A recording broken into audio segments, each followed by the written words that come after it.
The delivery room at St. Mary's Hospital buzzed with urgency on a stormy night in 1992. Outside, thunder rolled through the skies, as if foreshadowing the storm of fate about to unfold inside. Nurses rushed around, their voices sharp but steady, as a young mother fought through the final waves of labor. After hours of struggle, the cry of not one, but two, babies filled the air. Before we dive into the emotional story of Ethan and Isaiah, let me know where you are watching from in the comment section. Hit the like button and subscribe if you believe everyone deserves equal treatment. Now let's what happens when twin brothers are torn apart at birth.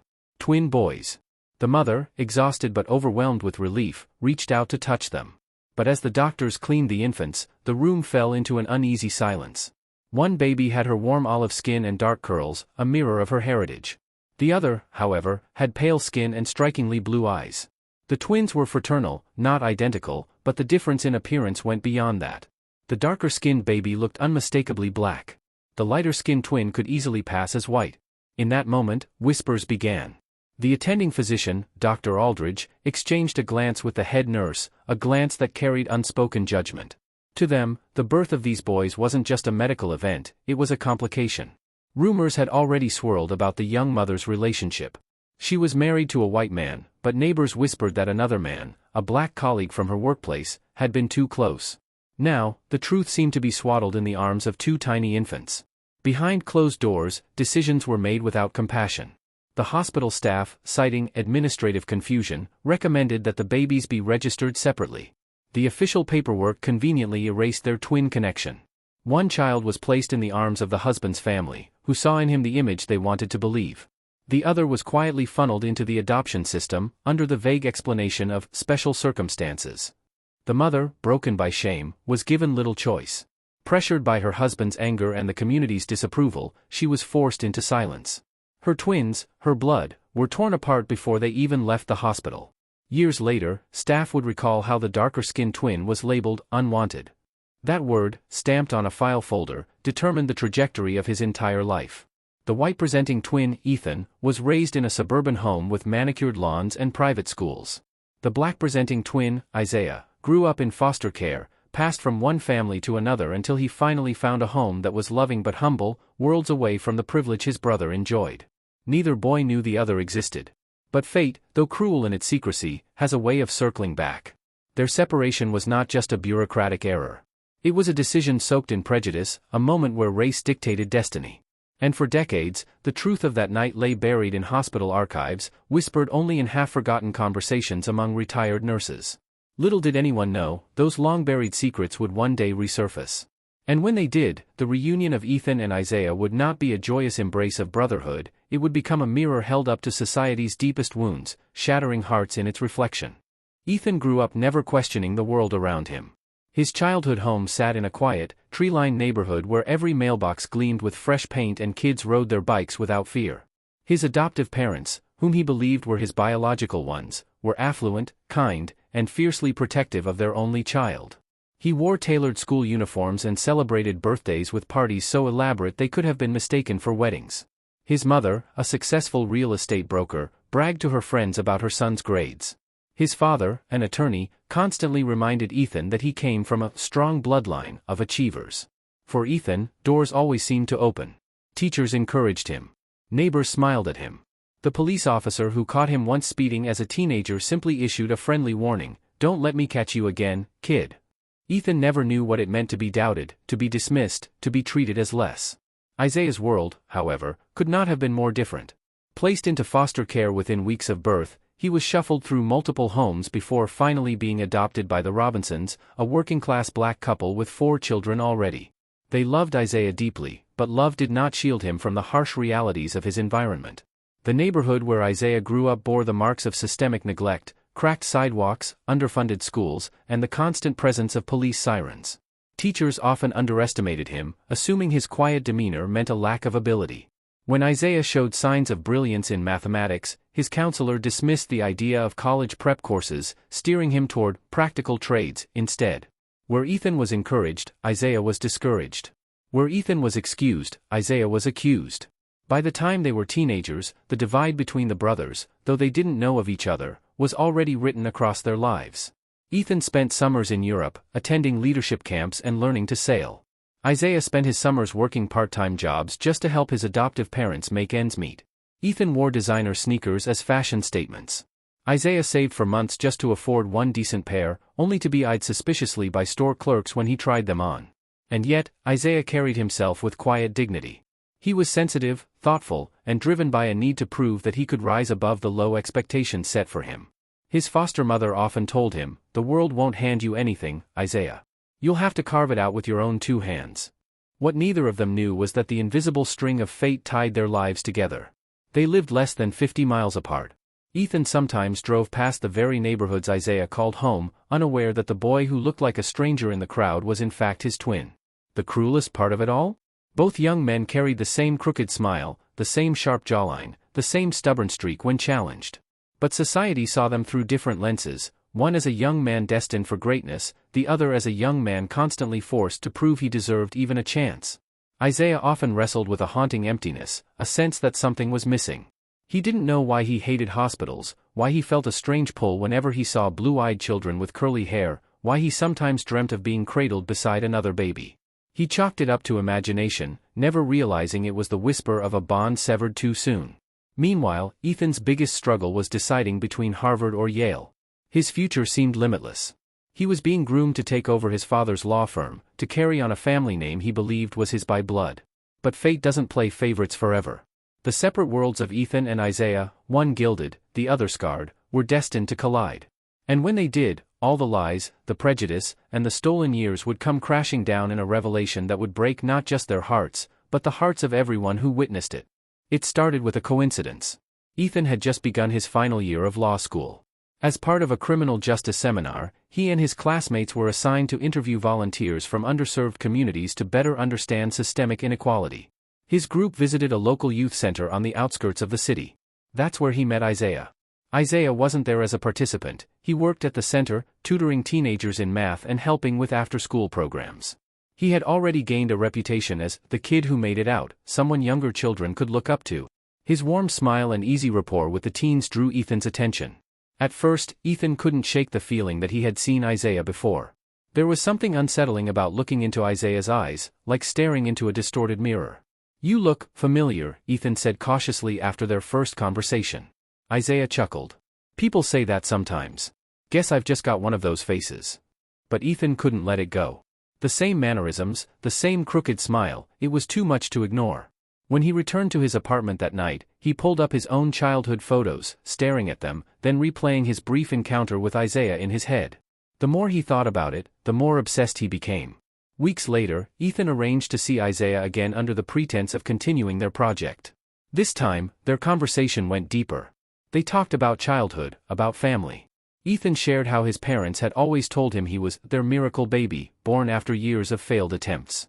Isaiah admitted that he had been adopted after spending years in foster care. The silence that followed was heavy. For Ethan, the word adopted sparked something his parents had always avoided explaining. For Isaiah, Ethan's privileged upbringing sounded like a life stolen from him. That night, Isaiah called his foster mother and asked questions he had never dared to before. "Do you know anything about my birth parents?" he pressed. Her voice cracked. "All I know is, you had a brother. But they said it was impossible for us to take both of you. I didn't want to tell you until you were older." Isaiah froze. A brother? The puzzle pieces clicked in ways that made his stomach churn. The uncanny resemblance, the familiarity he felt when speaking to Ethan, it all made sense. Ethan, meanwhile, confronted his own parents. "Am I adopted?" he demanded one evening over dinner. His father's fork clattered onto the plate. His mother's face went pale.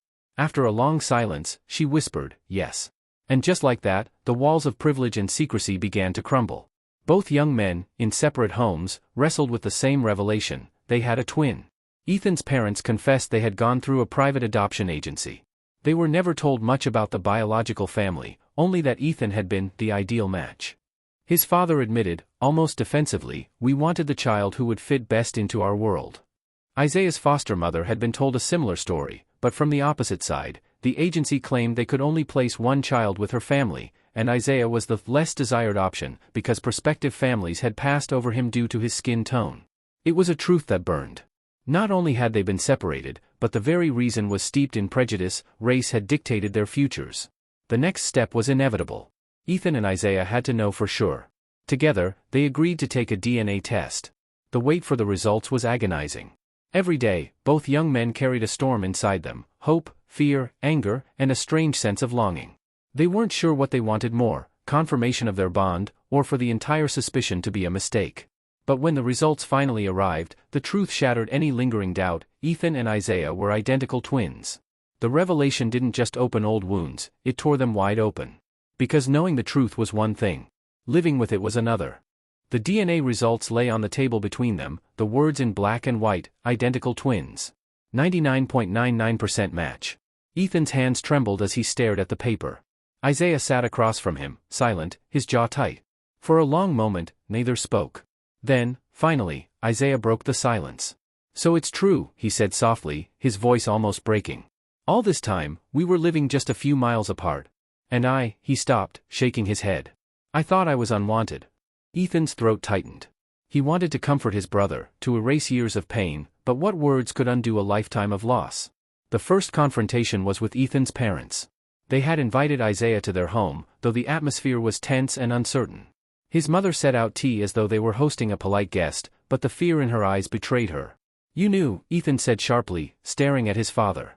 "You knew I had a brother." His father shifted uncomfortably, clearing his throat. "We were told it was best this way. That placing you together wasn't feasible." Isaiah leaned forward, his eyes burning. "Best for who? For you? Because I wasn't light enough? Because families didn't want me?" The words hung in the air like a blade. Ethan's mother covered her mouth, her eyes filling with tears. "We didn't know the details. We thought it was a closed adoption, that you were an only child." But Isaiah wasn't convinced. "You had the resources. You had the power to ask questions. Did you even care enough to find out the truth?" The silence that followed was deafening. Ethan felt torn in half, caught between love for the parents who had raised him and loyalty to the brother whose life had been stolen. Days later, Isaiah arranged his own confrontation. He returned to the adoption agency, dragging Ethan with him for support. The office was sleek and modern, but Isaiah's presence turned it cold. A woman behind the desk shuffled nervously as he spoke. "I want to know why my brother and I were separated. Why was he given away while I was left behind?" The woman hesitated, then whispered the truth they both dreaded: families expressed a preference. They wanted the child who would blend more easily. It was a matter of matching. Ethan's stomach churned. Isaiah's fists clenched. "You mean they didn't want me because I looked black? And you let that decide our lives?" The woman's silence was answer enough. The confrontation left both men shaken. For Ethan, it was the first time he saw the ugly face of privilege, the way doors had opened for him while they slammed shut for Isaiah. For Isaiah, it was confirmation of his deepest wound, that his worth had been judged by the color of his skin before he could even walk or speak. Their reunion wasn't a joyful embrace, it was raw, messy, and painful. They weren't just brothers finding each other, they were two lives torn apart, trying to stitch themselves back together while bleeding from the same wound. Yet, amid the anger and heartbreak, there was also a glimmer of hope.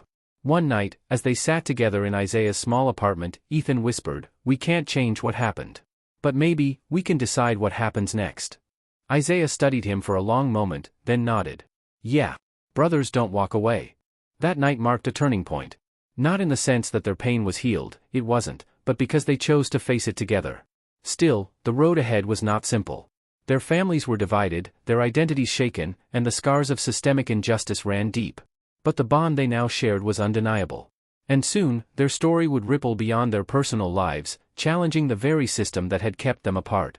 Months had passed since Ethan and Isaiah uncovered the truth. The initial shock and anger had not vanished, but something else had begun to grow in its place: resilience. The twins, once strangers, were now inseparable. They started small, meeting for coffee, learning each other's habits, quirks, and even favorite foods. Ethan discovered Isaiah's love for old soul music, while Isaiah laughed at Ethan's obsession with classic novels. These small moments became threads in a new bond, threads that stitched over the holes life had torn. But outside their private world, their story stirred a storm. A journalist who had caught wind of their DNA discovery asked to interview them. At first, Isaiah was hesitant. His pain was still raw, his wounds too personal to display to the world. But Ethan pressed gently, "If we tell our story, maybe no one else will have to go through what we did." Together, they went public. Their story of separation, of race deciding who was wanted and who wasn't, spread rapidly across media outlets.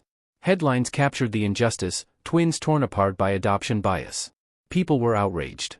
Some families who had adopted during that same era came forward with similar accounts. Lawsuits were mentioned. Politicians were forced to acknowledge what many had long suspected, that systemic prejudice had quietly shaped the lives of countless children.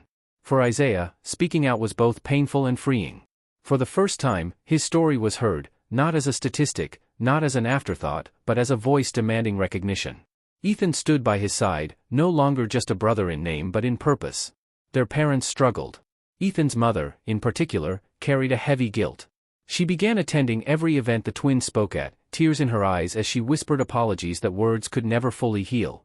His father remained more reserved, but even he admitted one evening, "I failed you both. I should have asked more questions." Isaiah didn't forgive easily, but he didn't shut them out either. Healing, he realized, was not about forgetting, it was about refusing to let bitterness define his future. As the months rolled into a year, something beautiful happened. The twins decided to create a foundation, 2 sides, 1 story, dedicated to helping adoptees of color find their families and giving a voice to those who had been silenced by the system. Their painful past became the very fuel for hope in others. At their first major event, Ethan stood at the podium and introduced his brother. Isaiah, nervous but steady, looked out at the crowd of adoptees, parents, and social workers. "My brother and I," he began, his voice strong, "were separated because of what we looked like. I was left behind, while he was chosen. That truth nearly destroyed me. But standing here today, I realize something, it didn't break me. It gave me the strength to fight, so that no other child has to feel unwanted simply because of their skin." The crowd erupted in applause. Ethan, standing just a step away, felt tears slip down his cheeks. In that moment, the painful journey that had begun with a DNA test transformed into something far greater, a shared mission, a story of survival, and an undeniable bond. The injustice of their past could never be undone. But what they built together, a brotherhood that defied prejudice, a legacy that demanded justice, was something no system could ever take away again. In the end, 2 boys who had been torn apart by a cruel choice found their way back, not just to each other, but to a purpose that made their suffering meaningful. And in that truth, there was healing.